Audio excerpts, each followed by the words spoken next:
What's up, y'all? It's your boy Nick Clark here with Breaking Bad Boxing, here to give you another breakdown and prediction.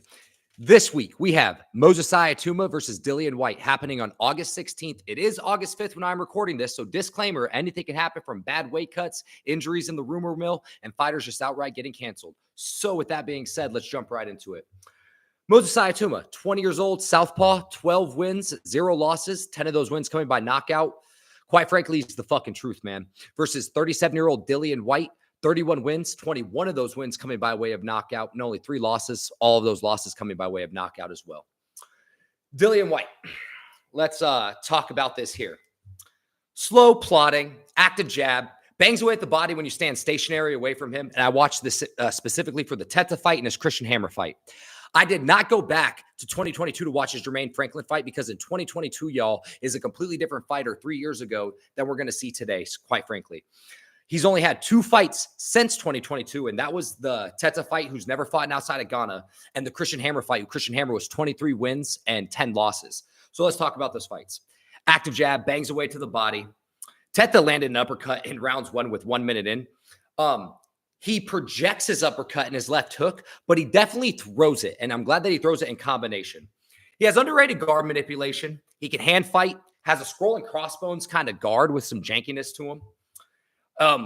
He got countered really hard in the 5th round in this fight, but he threw check left hooks himself, and he gets countered with check left hooks. Round 6, he dropped himself with overthrowing a right hand and losing his feet, which he loses his feet, quite frankly, a lot. He almost puts himself in an L shape where he's staring directly into the floor, and his feet are completely square and stationary.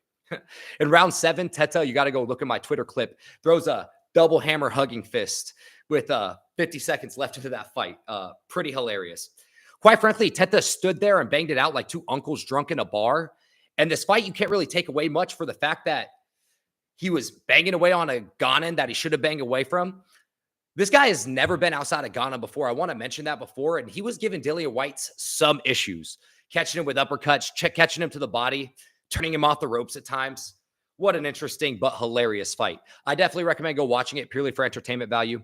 Ghana got finished in the 7th round by quitting on the stool due to exhaustion. His fight against Christian Hammer.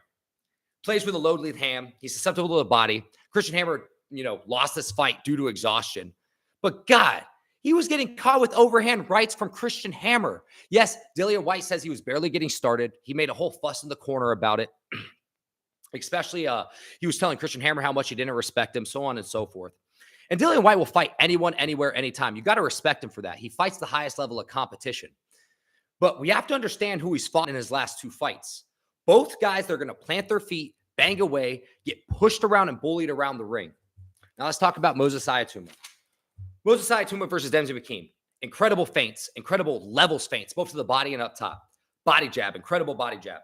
The first drop, he got set up with body jabs to feints to the overhand right. And the overhand right dropped him once, but twice.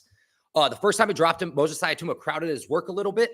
And he exited in a straight line in some exchanges with Demsey, but he never really got cracked. Those are the only negatives I have to say about this fight, is that he crowded his work on the first drop, which he completely fixed in the second time, set up the same exact combination to Demsey McKean, froze him, drops him with overhand right without crowding his work, taking a half step back, and it was perfectly placed. He exited a few times in a straight line, like I stated, but he never even got hit with anything. Man, Itauma just has incredible precision and power, especially once he hurts his opponents once. Against Mike Bolligan, he had incredible ring control. He dropped him with a feint body jab. He swept his hands with good hand manipulation, opened it up with a left down the pipe. I meant to start off with that. And then him with the overhand left that overall dropped him. He dropped him the second time with a check left hook that was sweeping at the same exact time that they went. He caught 1 jab when exiting in a straight line, kind of talking about the Demsey McKean fight, but really besides that, not much. He does fight with an open guard, and his open guard can actually be a little bit slick at times because he does have a backside hand parry that's kind of underrated. He does crowd his work early, like I stated, but after his first knockdown, he finds his range completely. And once he finds his range, it's just precision knocking. The way that Mike finished this fight was literally running into a right hook from Itauma, and it was money. He fell face plant first, and they stopped the fight. Against Marcius Wack, we saw a little bit of defensive wrinkle to Itauma, which I love. He was slipping. He had a sick pull and counter in the first round in 2 minutes and 10 seconds in. He could box circles around his opponents if he chose to simply just box circles around these guys and use athleticism and his movement. He has incredible feet, man. Feet like a light heavyweight, but he's an incredible combination puncher. And the first time they dropped Marcius Whack here, he slipped with a straight left. He turns Whack with a right hand bang to the temple, left hand, which bangs him right on the chin, right hand to the temple, left to the body, right hand right down the pipe, all in combination to drop Whack for the first time. Incredible killer instinct. He never rushes a finish. You go back to that Denzi McKean fight. The first time he drops Denzi McKean with that overhand, that's more of a wrist punch, essentially. The minute that Denzi McKean gets up, he feints to the body, jab to the body, jab to the body, doesn't rush his work. Same thing with Marcius Whack. Traps him against the corner, keeps him against the corner, pitter-patters until he bangs another overhand right, and then he finishes him in the corner. Overall prediction, how this fight goes. Man, we have Dillian Whyte, who's 37 years old, susceptible to the uppercut that puts himself in position to be hit with. By the way, Moses Itauma has 2 finishes by devastating uppercut. He doesn't have the greatest defense.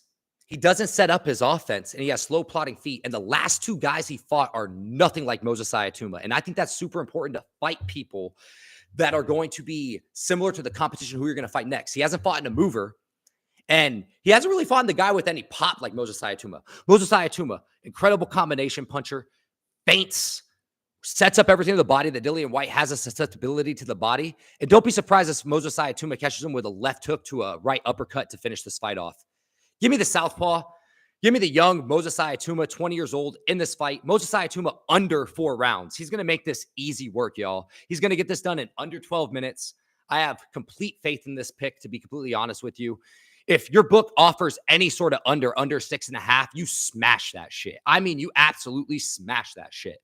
Trust me when I say Moses Itauma is going to make easy work of this. I see him setting up a lot of body work. Even though Dillian Whyte's tough, he may be too tough for his own good. He's going to stand there, trade, and he's going to get caught with something big. I could see this fight getting stopped as early as the first round, quite frankly. But give me Moses Itauma. Give me the young killer. Give me him in under 4 rounds. Breaking Bad Boxing official prediction.